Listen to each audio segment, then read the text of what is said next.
එතනදිම හදා ගන්න පුළුවන්. මේක මාර වටින concept එකක්. මේ වගේ එකක් අරගෙන මේ සිටි එක පුරාවටම අපිට ඇවිදින්න පුළුවන්. ඔයාලට පේනවා ඉතින් මෙන්න මේ අපි දැන් ඉන්න තැන පාලම මේක ඇරෙනවා නැවි යද්දී. ඉතින් තියෙනවා පඩි 400ක් නගින්න. කාසි ඊට පස්සේ නෝට්ටු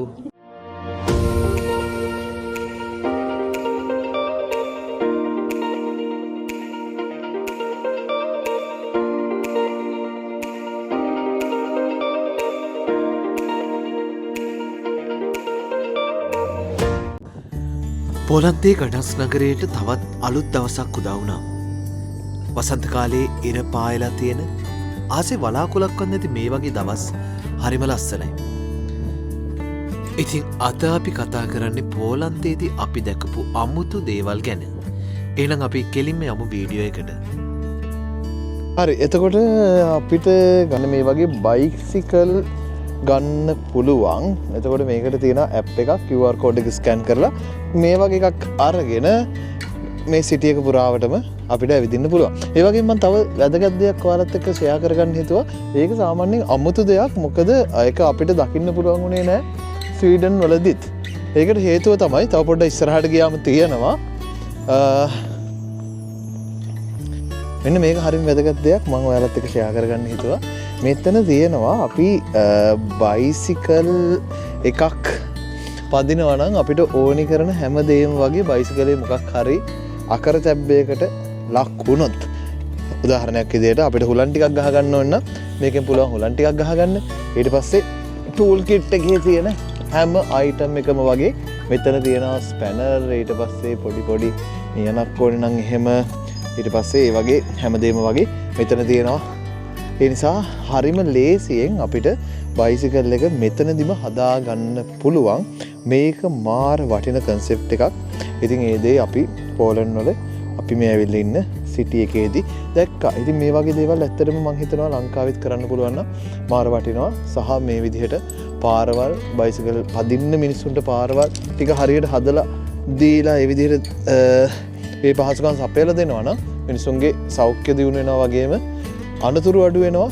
ඒ වගේම තව තවත් මිනිස්සු සතුටින් ජීවත් වෙයි කියලා විශ්වාස කරනවා. හරි අපි යමු ඉස්සරහට. දැන් අපි ඔයාලව එක්කගෙන යන්නේ ඇරෙන වැහෙන පාලමක් බලන්න.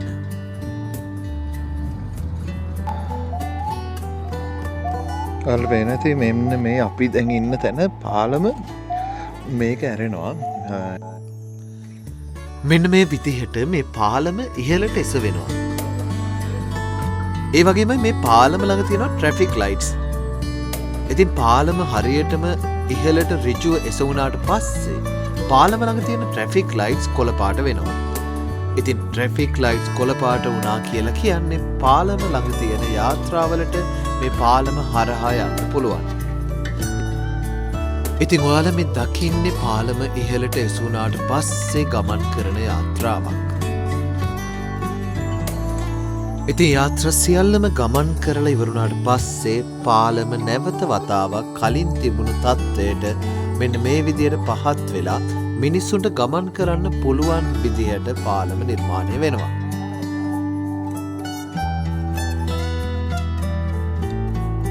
පාලමේ කොටස් මේ විදියට හරියට සම්බන්ධ වුණාට පස්සේ නැවත වතාවක් මිනිස්සුන්ට පාලම උඩින් ගමන් කරන්න පුළුවන් වෙන විදියට පාලම නැවත විවෘත කරනවා.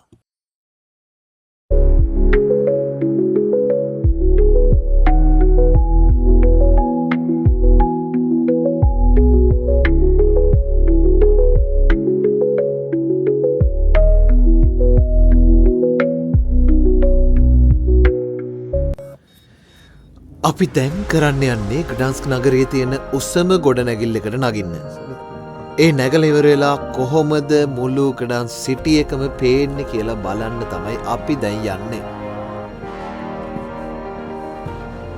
ඉතින් මේ ගොඩනැගිල්ලේ ඉහළට නගින්න පඩිපෙළක් තිබුණත් ඒ පඩිපෙළේ නගිනවා කියන එක ලේසි වැඩක් නෙවෙයි. එතකොට ඇවිල්ලා මේකේ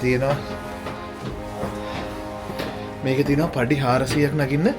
එක පඩියක දෙන්නෙක්ට යන්න බෑ ඇත්තටම. ඒක හරි විශේෂයි. හරි අමාරු වැඩක්. පොඩි එක්කෙනත් ඉතින් අමාරුවෙන් යනවා. ඉතින් බලමු කොහොමද කියලා.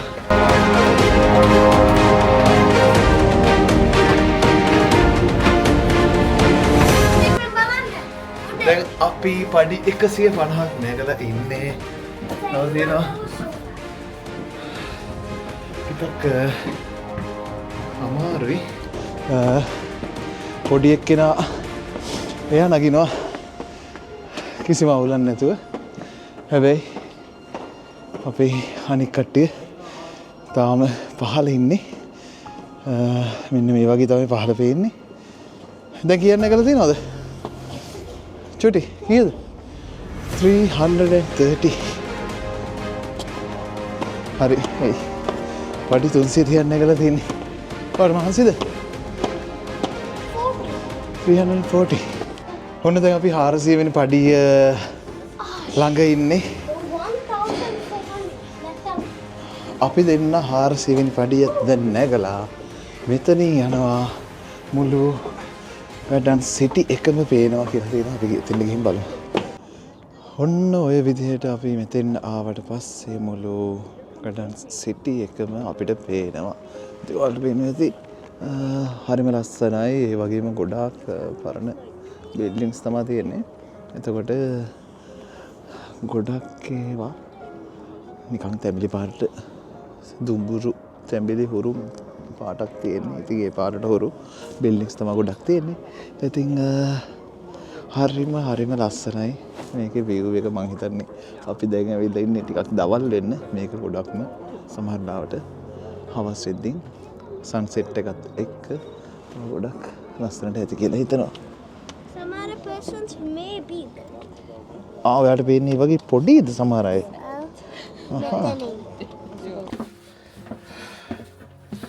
මේ නගින බහින මෙන්න මේ වගේ තියෙන පඩිපෙල් ටික තමයි අමාරු. මේ වගේ පඩිපෙල් මම හිතන්නේ තියෙනවා. සාමාන්‍ය 130ක් වගේ තියෙනවා මේ වගේ විදිහට යන්න තියෙන පඩිපෙළවල්. මේකේ අමාරු දේ තමයි මේකේ යන්න පුළුවන් වෙන්නේ. මෙතන තමයි 100 තියන්නේ. ඔව් ඒක තමයි. මේකේ යන්න පුළුවන් වෙන්නේ එක්කෙනෙක්ට විතරයි. ඒ හින්දා ටිකක් වැඩි අමාරුයි. ඊට අමතරව අත්වැටක්වත් මොකුත් නැහැ.